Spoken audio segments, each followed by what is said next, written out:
Good evening and welcome to Talking About. I'm your host, Phil Phillips. Tonight is the final broadcast in our series of interviews with people involved in Jesus' last hours. In a way, we've saved the best for last because our guest tonight is the person who was closest to Jesus of anyone we've spoken with. He knew Jesus very well throughout his 3 years of active ministry and was with Jesus on the day of his crucifixion and beyond. Welcome, Peter, to Talking About. Thanks for having me. I'm a big fan of your show. Why, thank you. I really liked your series on fishermen and their fishtails. Well, they do have incredible stories to tell. I was a fisherman myself, you know. Yes, I'm aware of that. I have a few fishtails of my own. There was this one time where I almost caught the Loch Ness Monster. It was a dark and stormy night out at sea and... That sounds fascinating, Peter, but it's not our topic tonight. Our topic is Jesus. I can't sneak in my Loch Ness Monster story? Maybe another time. Darn. Let's start with your name. Weren't you called Simon? For a long time, yes. Why the name change? My Lord Jesus called me Peter because Peter means rock. Rock as in solid? Mostly rocks as in rocks in my head, actually. Well, you're pretty tough on yourself. You would be too if you did the dumb things I did. Well, let's go back to the beginning. How did you and Jesus meet? Well, we were both from Galilee. My brother Andrew and I were fishermen. We were both working one day, pulling fish in with our nets, when this guy came over. No clue who he was, but boy, there was something about him. Unbelievable. I mean, we were right in the middle of our workday, and Jesus said, "Follow me, and I will make you fish for people." Wow, so what did you do?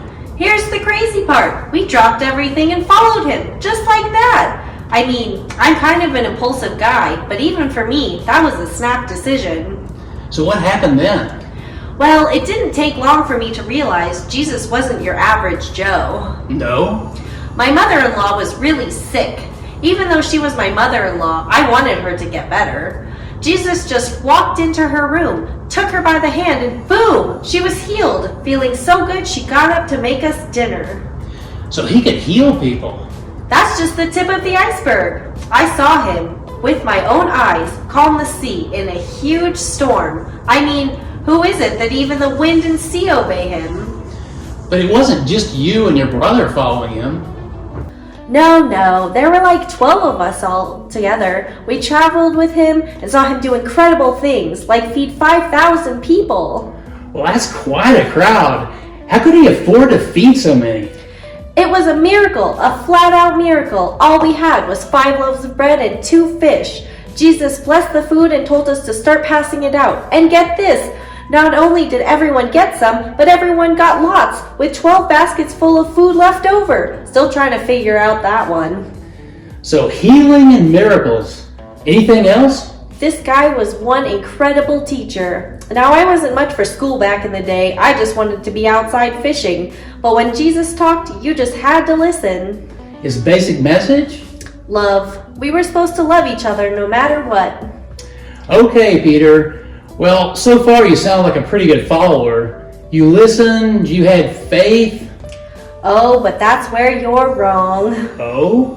I doubted Jesus plenty. I couldn't understand him, but I feel worse about what happened just before he died. What happened? Well, we were at dinner, and out of the blue, he said that some of us would leave him. So, Big Mouth here said, "Not me, I never will." Jesus just looked at me and shook his head and said that I would deny him 3 times before the rooster crowed in the morning. And did you? He went outside to pray, and all he asked was that I stay awake with him, so of course I fell asleep.